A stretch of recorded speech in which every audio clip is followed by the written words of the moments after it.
The first of its kind Wolves USA meetup is rapidly approaching. Join official Wolves USA supporters groups in Houston on the weekend of October 1st for TexFest 2022. It'll be a jam-packed weekend of fun for all ages, centered around the match against West Ham on Saturday at 11:30 a.m. Central. To register for the event and to view the entire weekend itinerary, visit HoustonWolves.com or simply check out the link on the show Twitter page at WLWPod or on Facebook at Whole Lotta Wolves. Come join the pack in Houston.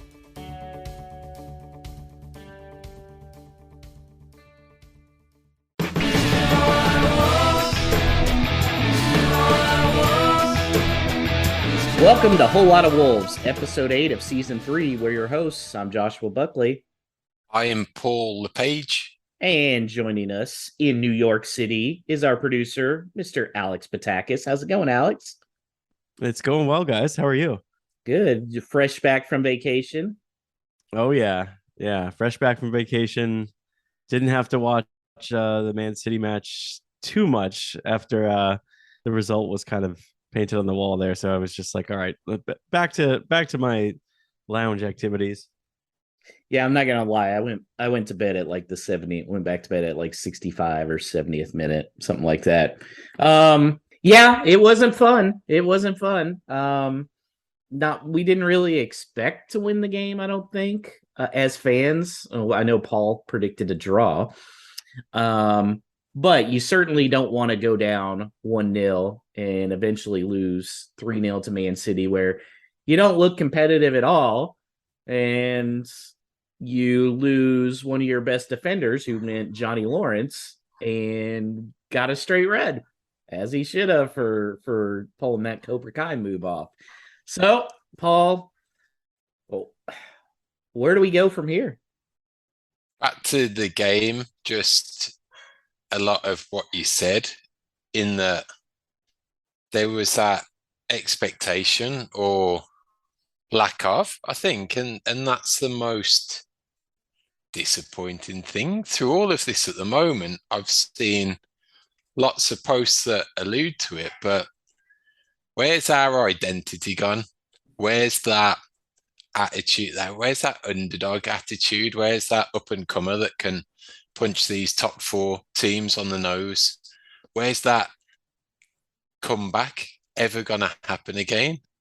You know, go back to bed at 70 minutes.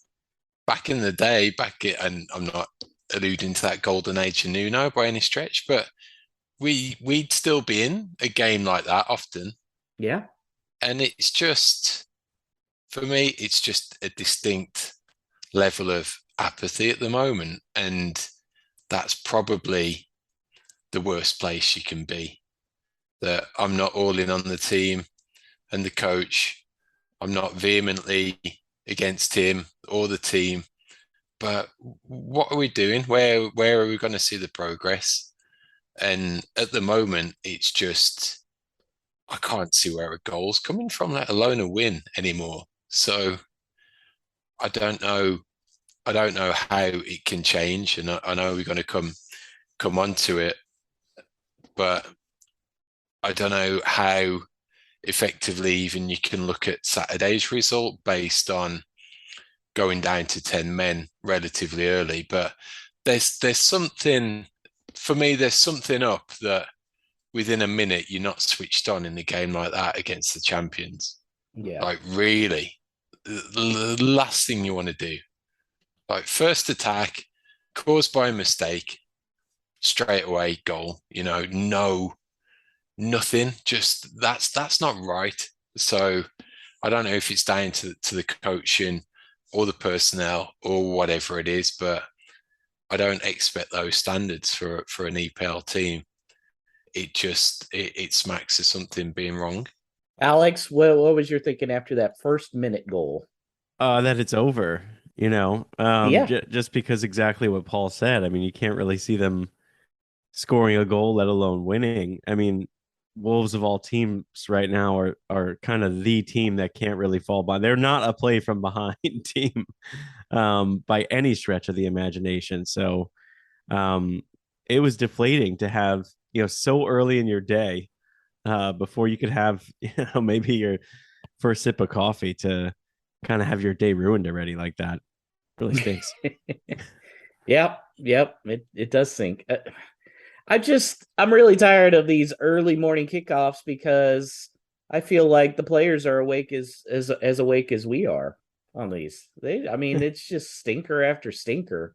Paul and I were trying to remember the last time there was even a good game at that early. I guess the Leicester City game last year, or was it 2 years ago, early in the season? I think that was a 1-1. Yeah, it was season opener 2 years ago. That was a board draw at 8 a.m. I think that wasn't even a 6:30 start. Oh, So was it not? Yeah. Listen, we put it out to the listeners. When's the last time we did anything of any note at 6:30 Central Time on a Saturday morning or Sunday? Put it that way. Yeah, just absolutely brutal. Although, man, watching Haaland play is something else. I mean, that dude is amazing. And yet his goal wasn't that difficult, but I feel like this is really indicative of what Wolves are missing. He gets the ball, he's just always thinking shoot. We get the ball, we're thinking, okay, got to get the perfect pass, find the wide open shot. He's making the keeper work no matter what. Paul, can Costa be that guy? Because it doesn't look like anybody else on the roster can. Yeah, that Diego Costa and his Chelsea pomp was certainly that type of striker, but whether he's anywhere close to lacing that version's boots, who knows? But it can't be any worse than it is now. And even that minute detail that Prudence has had out of a bad bunch, he's probably our best player so far in those forward three, but by no way in stretch is he a false nine. Not in a month of Sundays. That he can't come even dropping deep and coughing the ball up how many times that happens. That's just not how it's supposed to work with that type of position. As a 10, if he can pick up the ball and knock it off that way, but when he drops back so deep and loses possession that way, we're just under pressure so many times through something like that happening, and making the most out of a bad situation.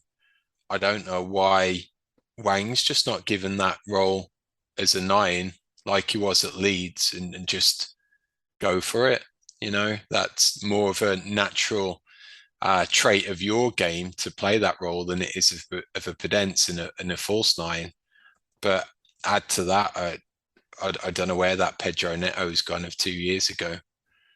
It looks a shadow of his former self, and I would love to, one of the more tactical brains out there, explain to me what the point of him is on the right, and have we even seen it work effectively at any stage this season? Because for me as a layperson watching, I can't see that it's done anything. So it just seems like an utter waste, either for him and his talent that he's out there, or on the flip side that he's stopping someone else who could potentially make a difference from playing there and doing something. So for the life of me, I can't work that one out either.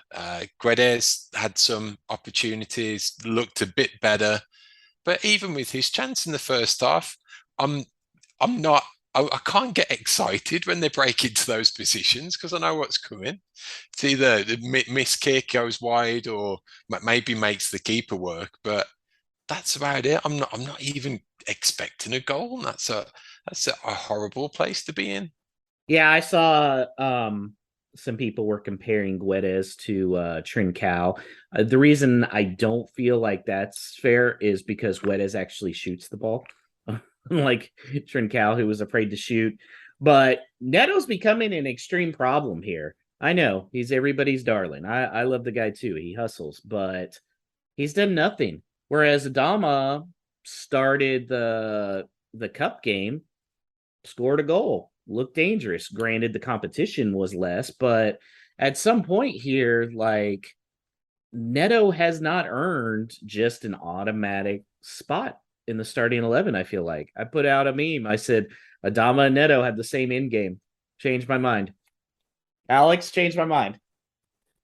Yeah, you can't really at this point. There's just no evidence that Neto is going to start putting these in. I mean, it'd be one thing if he was actually getting shots on target, but we talked about weeks ago when we were, saying that maybe they should have considered that offer for Arsenal. He's been missing the target on the few chances he's actually created for himself or that his teammates have created for him.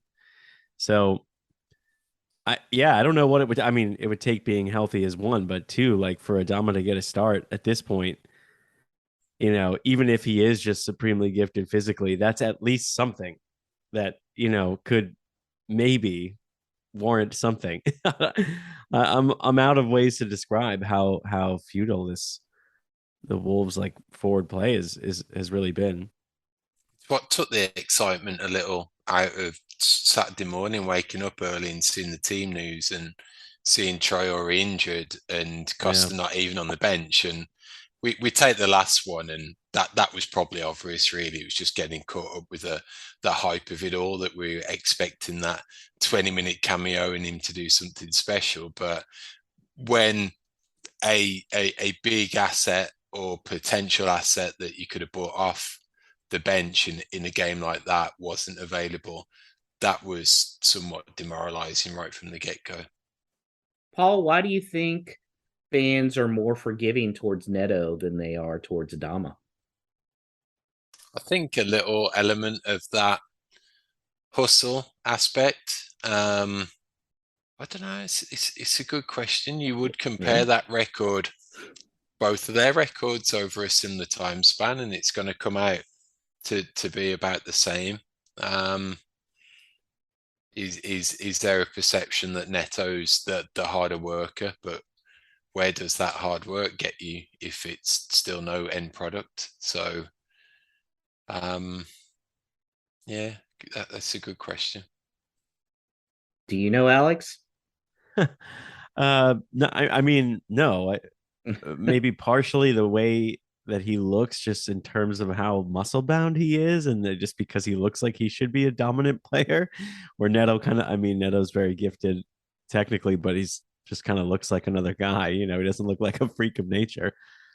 I have no other answer, and it's honestly it's making me go back. Like, I think thinking about the lack of end product from Adama, maybe even at this point last year, that carried some weight, but then how little there's been from anyone else since really makes you think like it wasn't an Adama problem, it was a Wolves problem. And that's persisting now. So I wonder how many people who were so done with him and so happy to see him go to Barca with no obligation to buy or get anything in return would kind of take their opinion back at this point, given how little everybody else has done.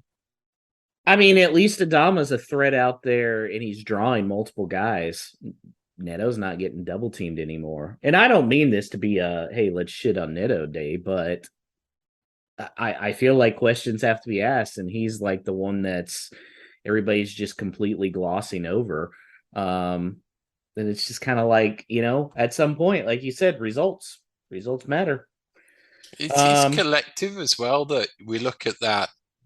The defense has been pretty solid, yet we've changed formation in order to add some attacking dynamism or an extra body, and that element's not worked. And as a unit, we still don't create chances, never mind having someone there to finish them. We are still a very lacking in creativity type of team.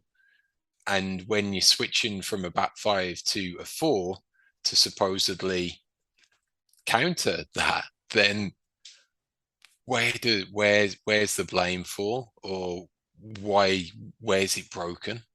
It's a struggle. It's a real struggle to pinpoint anything that is an obvious fix, because it seems that it's not necessarily down to individuals. There's something wrong collectively if we've got this poor performance in terms of output from an attacking unit, never mind individual players. How about Semedo starting on the bench? That was, to me, probably the biggest question mark, Alex. Yeah, I still don't understand that one. I mean, he's so obviously our best defending fullback, and you're playing Manchester City. Like, to me, that's like, if it was an automatic start. Yeah, I don't really. I feel like all year we've been trying to guess who's going to start between the three of them, between Johnny, Nori, and Semedo. And there's really, it almost feels like there's no rhyme or reason to who plays when, because the guys that you think would make sense in a certain game are the ones that are sitting, and then someone like Johnny, who maybe offers a little bit less in terms of pace and ability to offer something defensively off the right side, will end up playing in a game that you feel like he's perfectly suited to be a bench player for. So it's head scratching. I don't understand it. And then our defense is going to take a hit. As I said, thanks to Nathan Collins, watching a little Kung Fu Panda to get fired up for the game, apparently. Paul, what were they even arguing about as far as that wasn't a red card? Like, I was at that point just like, Ruben Neves, just like, let it go. I mean, that was very clearly a straight red any day, any field. Yeah, it was looked like Sunday League in execution, that it was so badly timed or badly misjudged that he should have just turned around and started to walk, never mind even try and question it, because you can't do that nowadays. Even if it was mistime, which it probably was, I don't think there was any real there wasn't intent there. malice. He got caught out by the deviation in the ball, but whenever you put your legs in those types of positions, it just turns into endangering the opponent, and that's what you come to expect, unfortunately. That's what she said.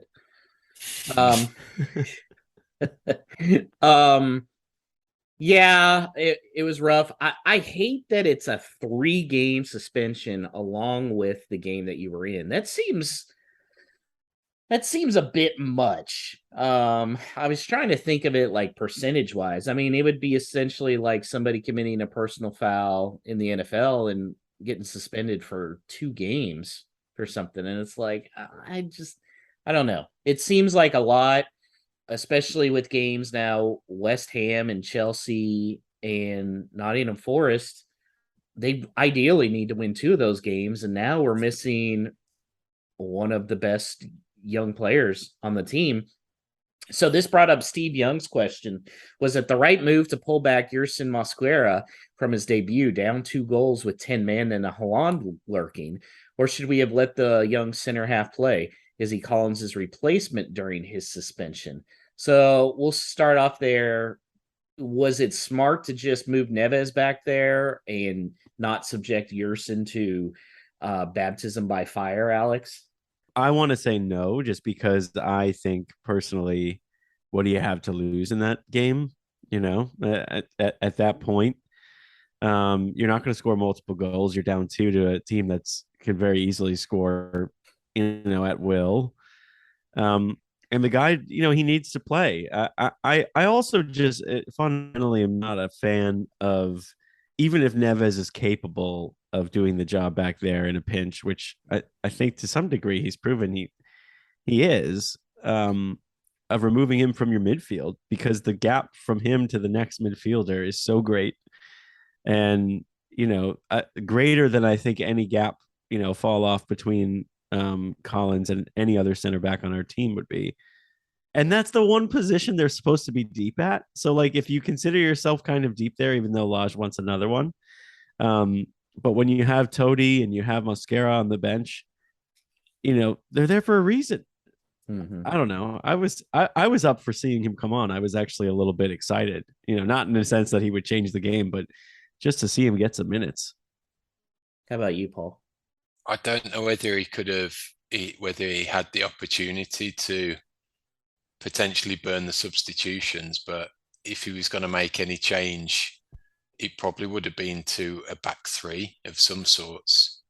And I'm not necessarily sure he had the players to do that without sweeping changes, which could have had an even worse effect. I think he'd have probably been effectively making 2 subs, big change to the shape, big change to the expectations of the defenders against the world's best striker at the moment. So it could have been even worse. So I think it took probably the path of least resistance. And to be honest, I'm not sure of the whole narrative about how we did perform with a 10 and stop Man City from playing.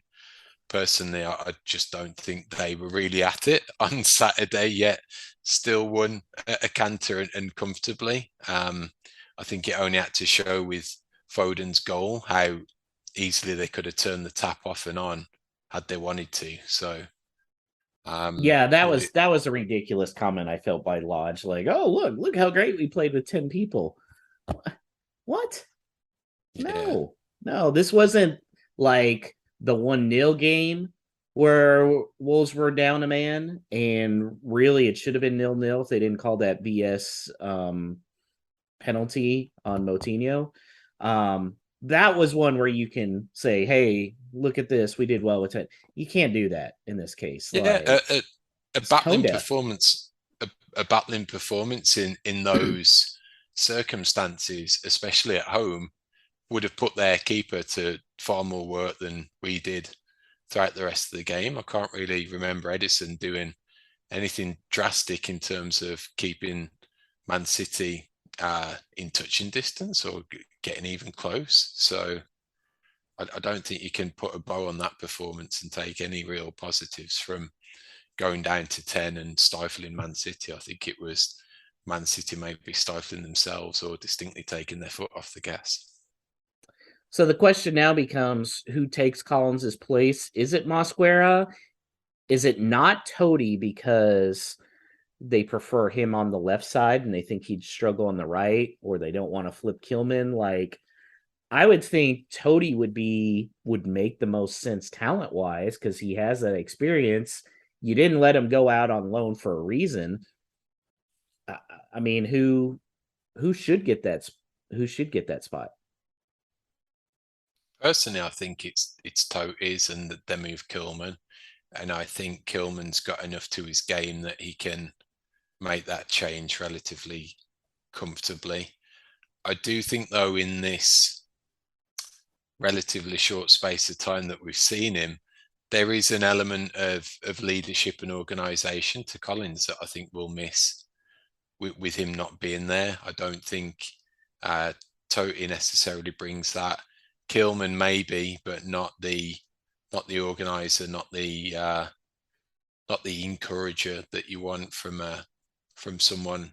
One of the centre backs, you do need some type of organisation in there and a presence, and I don't think Kilman's quite at that extent compared to Collins. So I think it'll be a miss on a couple of counts.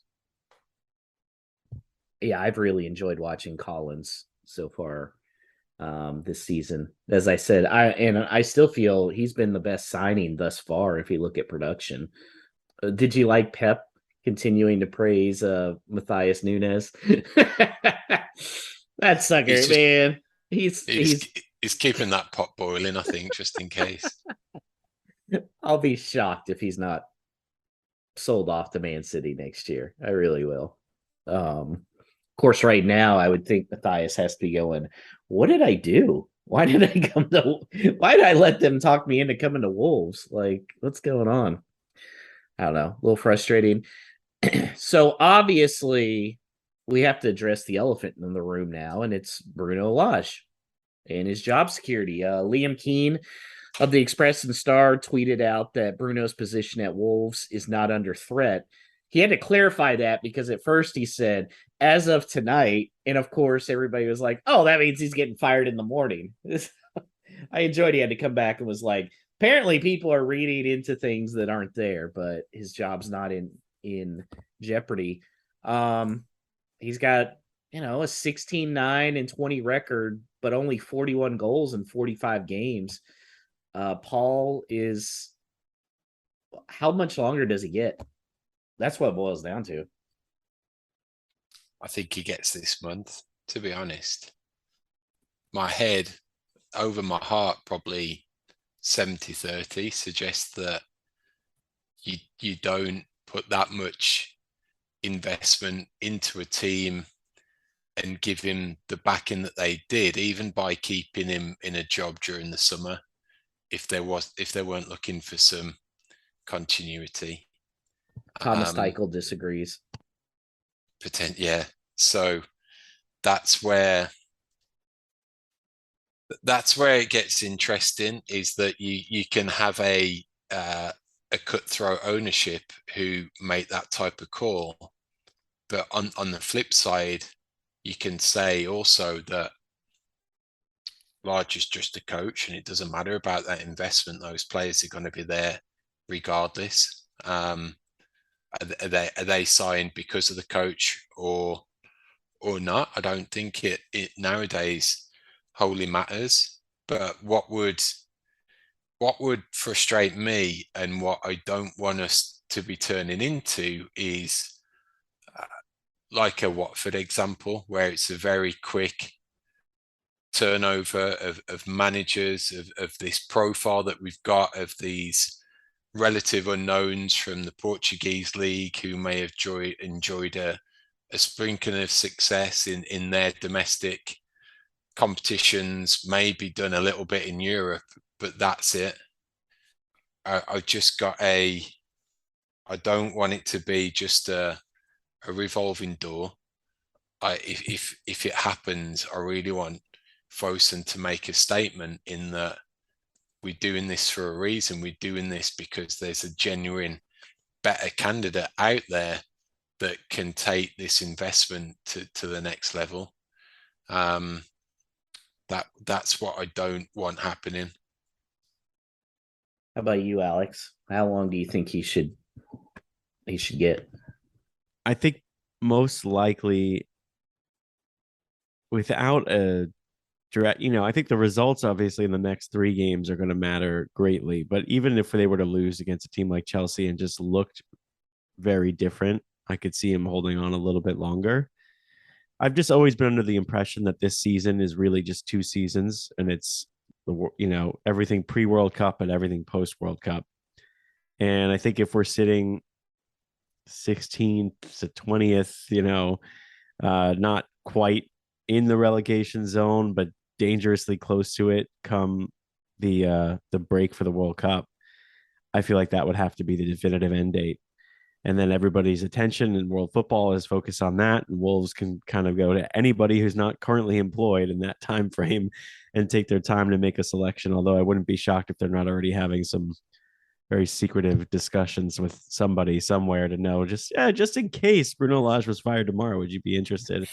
Because if I were them, I think I would be doing that same exact thing at this point. So there are 6 fixtures in October, starting with Saturday, October 1st. So not this Saturday, next Saturday. At West Ham, at Chelsea, home against Nottingham Forest, at Crystal Palace, home against Leicester, at Brentford. There's 3 teams in there, Nottingham Forest, West Ham, and Leicester, that are the current bottom 3.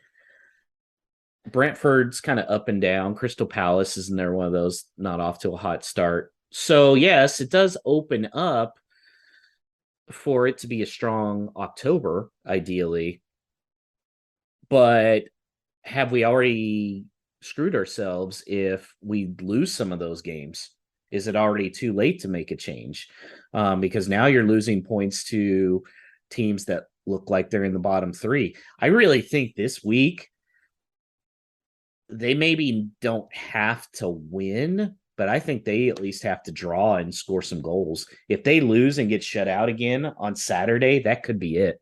It really could.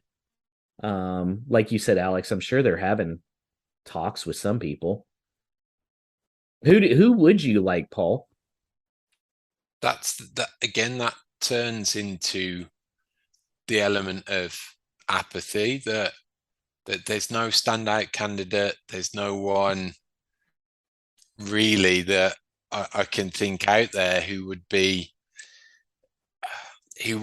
get me excited at the moment. I've just got that horrible feeling that it would be another go around with a Mendes type client, or someone with extremely close ties to him or a club that he's got an attachment to.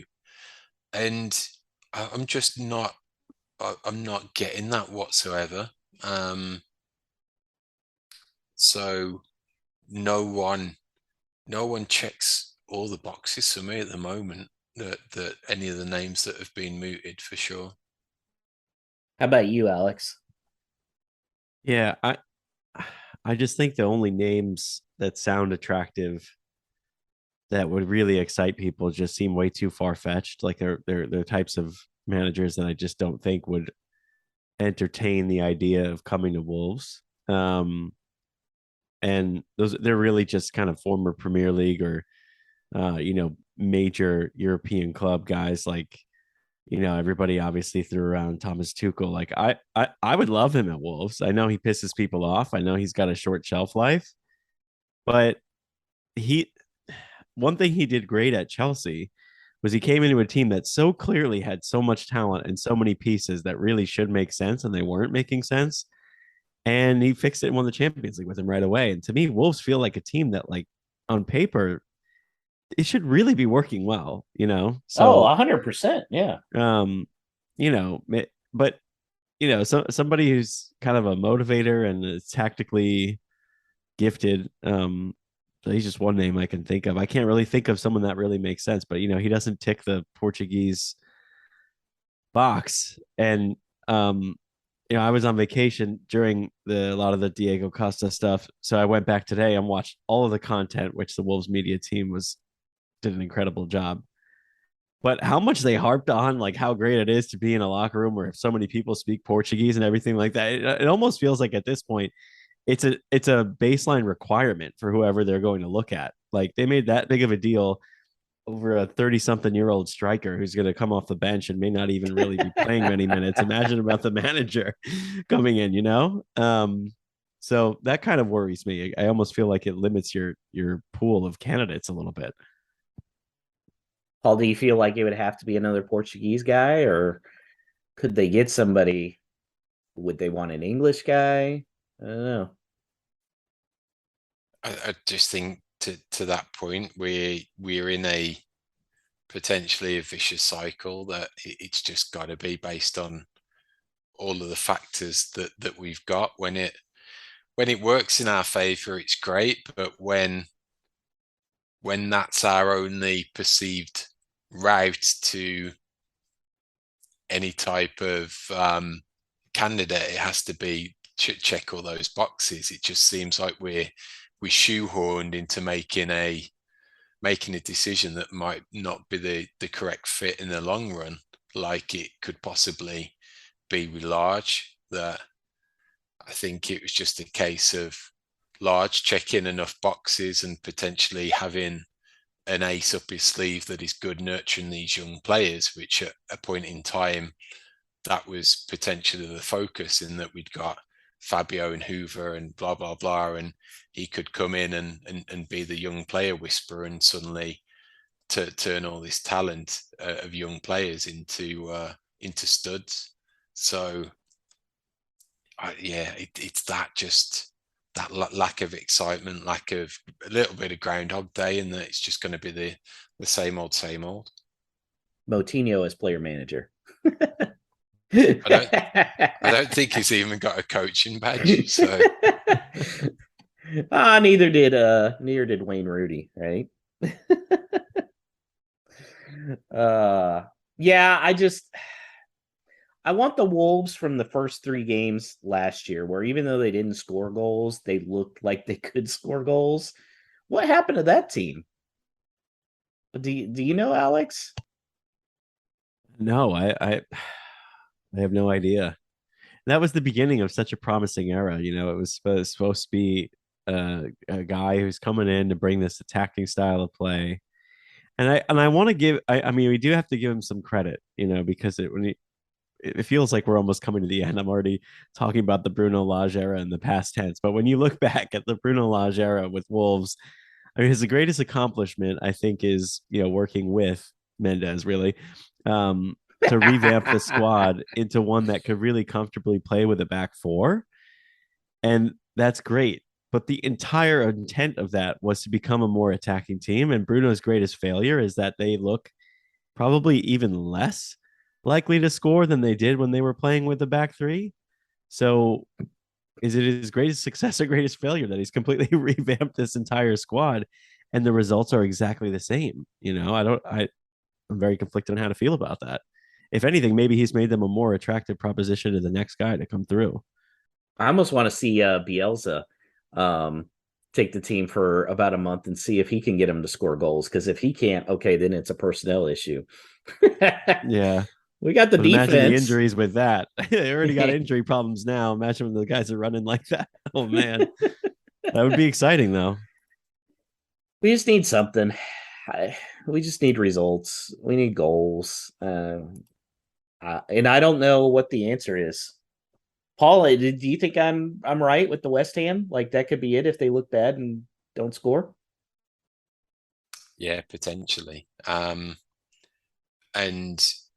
I think that comes down to a potential ownership group that is more cutthroat and will view those types of games as fairly critical even at an early stage, and would likely pull the trigger if it seems like we've lost an important game in a relegation battle at that point, even though it's incredibly early in the season. I think it could well be enough if we don't look like we've got anything up our sleeve. And Chris Worsfold had a no stupid question about the signings in Bruno. Yeah, he did. And as you can imagine, a lot of this episode focused on that. So we'll get to all these no stupid questions that are Bruno related as well. But Chris asked, in the next episode, do you guys really need to focus on the Lage situation? I think we checked that box.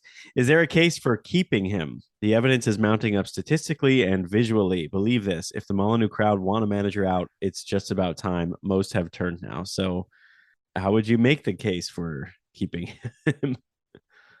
The players seem to get along with him. I think in that respect,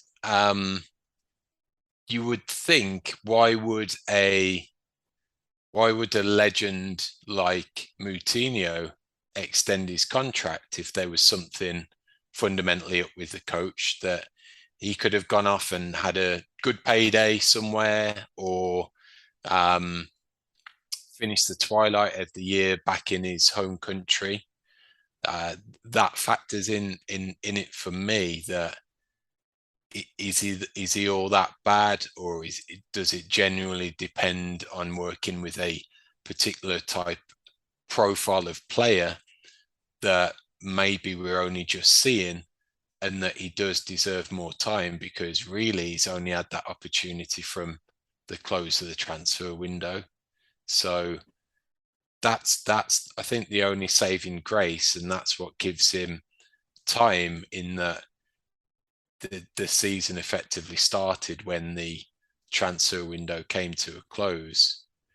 But it's how long after that before it really starts to look bad, potentially terminal, where you have to make a change to salvage your Premier League status, and you're working for an ownership group that high profile is the be all and end all. They're going to do everything in their power to retain it. Mm-hmm. Yeah, if I were to make a case for him, I would probably have to throw in, and again, I don't necessarily believe this because it is excuse making, but just the fact that they still haven't been able to play with a 9, and that for 45 minutes, when Sasha had his ACL intact, they actually scored a goal and actually looked like, okay, we might be able to do this. So maybe that's like the best angle to take if you're like Bruno's defense lawyer at this point. It's like, well, even with all these signings, we still haven't had a striker come in, and it just makes me think of Fabio, because that decision will always come up this season because of the health issues that they have had. But other than a lack of a true number 9, I don't know that there is much of a case. Although he's very good at setting. One thing I do this at work. It's a great tip. you set really low expectations so that when you fail, you could just go back and be like, well, I told you. So Bruno's great at like, I want 6 players and I want them in June. If I don't get them in June, you can't say anything to me about it in September because I told you I wanted them in June. And he's even said, judge this team after what did he say? What timeline did he put on it? We're going to be a better team after the World Cup, I think it was. Yeah. Or something. So What yeah. kind of thing is that to say? Hey man, whatever works. Whatever works. Do we have any more Bruno related no stupid questions? Yes, we absolutely do. Stu from the Wolves fan cast, this is a Bruno question. We know his agenda with Sean Dyche, but Stu says if King Sean Dyche was Spanish or Portuguese instead of being a gruff sounding Englishman, would he get the respect he deserves? So there's his nomination for the future manager. What do you guys think? I don't know.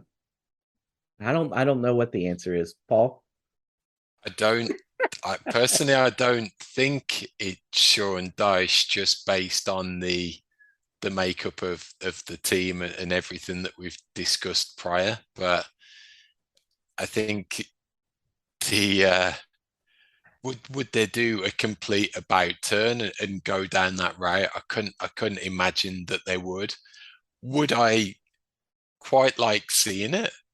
Potentially, because he's got a certain reputation, but look at that reputation when we've often come up against a Burnley team that's always been hard to beat whenever we face them, and they've always set up in a way that's proved challenging to us and many other teams. So I think it's highly doubtful. Would I like to see it? There's probably an element of me that would actually, but I can't see it. And really, I think that type of manager or coach probably doesn't fit into the structure that the Wolves want to have.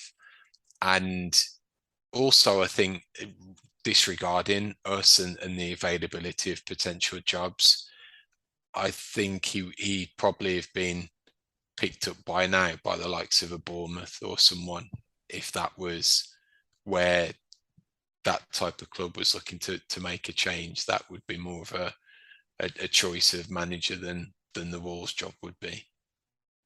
To Stu's point, and I only know this because they were discussing this on the fan cast, even though he wasn't on.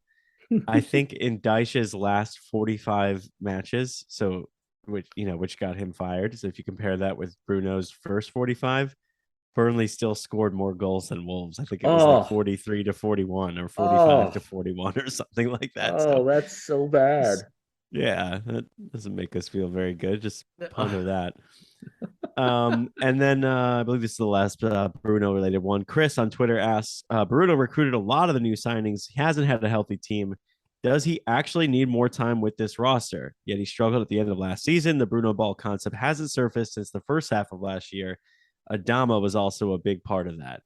So what happened? Yeah, I feel like we've hit a lot of those points, but I mean, we have to see progress. If we're not seeing progress with all these guys in there, then that's where the issue's at. If we were seeing, like, if Man City had turned out to be 3-2, okay, then we could start making a case like, hey, the guys are starting to get involved now. But I don't see any improvement since Nunez and Guedes came in.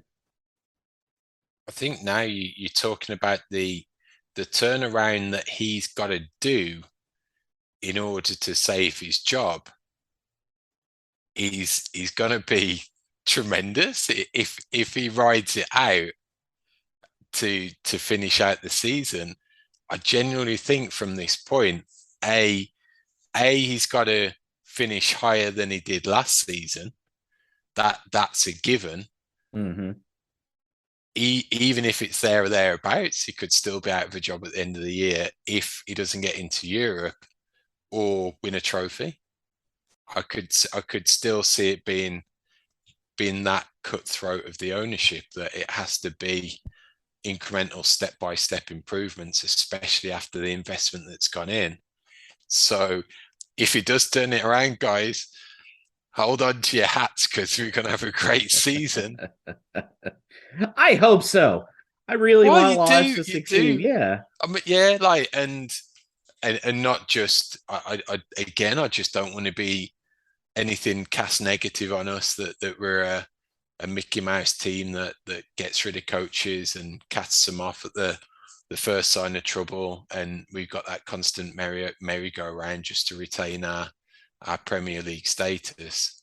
I'd love some continuity. I'd love for someone to be here for 5+ years and take us even farther than what Nuno did. That's my expectation, because that's how high the bar was set originally. There's some big boots to fill based on past accomplishments that it's going to be a tough job for whomever.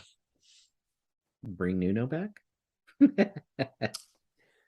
That ship's firmly sailed with. He would look at this roster and be like, "I want them all gone. Give me defenders."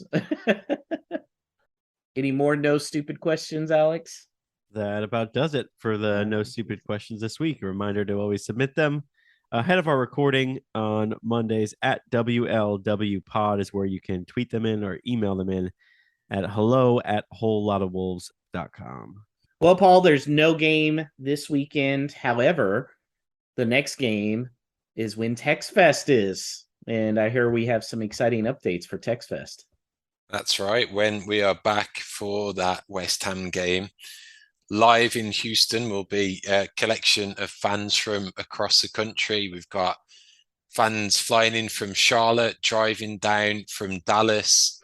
Just at the end of last week, we got our 30th RSVP. So we're certainly going to have a well-attended group. And one of the first pieces of news that we shared last week, that our venue is confirmed, which is Platypus Brewery, which is pretty much central in Houston. So it's really handy for those that are staying local in the area. And along with those plans that we've got both on the Friday and Saturday night, it's a handy spot.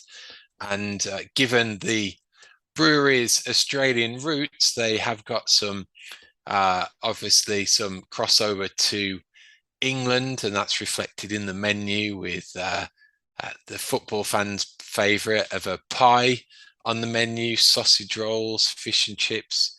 It could feel like a little home from home. Is there Scotch eggs? Is there Scotch eggs? No Scotch eggs, but you can try a sausage roll and see how you handle that. That's also what she said.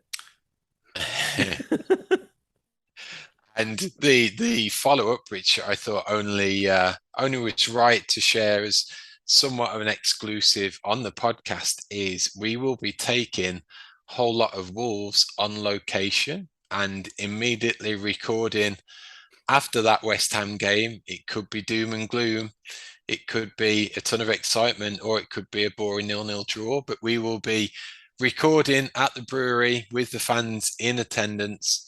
So that's going to be some very interesting and exciting time to get some familiar voices back with us in person and chatting about our beloved club. So it promises to be a fun-filled weekend. If you're on the fence about coming to Houston, then we can pretty much guarantee that you're going to have a good time regardless of the result. So get that RSVP in, which you can find on HoustonWolves.com or through the links that are on the Whole Lot of Wolves' Twitter and Facebook. And we would love to welcome you to our grand old city. Very exciting. Very, very exciting. And that brings this week's show to an end. We will be back immediately after that international break to preview the fixture. Will we have some other news in terms of manager turnover to talk about? Who knows? But I've just got a feeling that it's going to be one of those long international breaks. So we'll be counting down to that West Ham game with more eagerness than normal. So in the meantime, everyone, up the Wolves.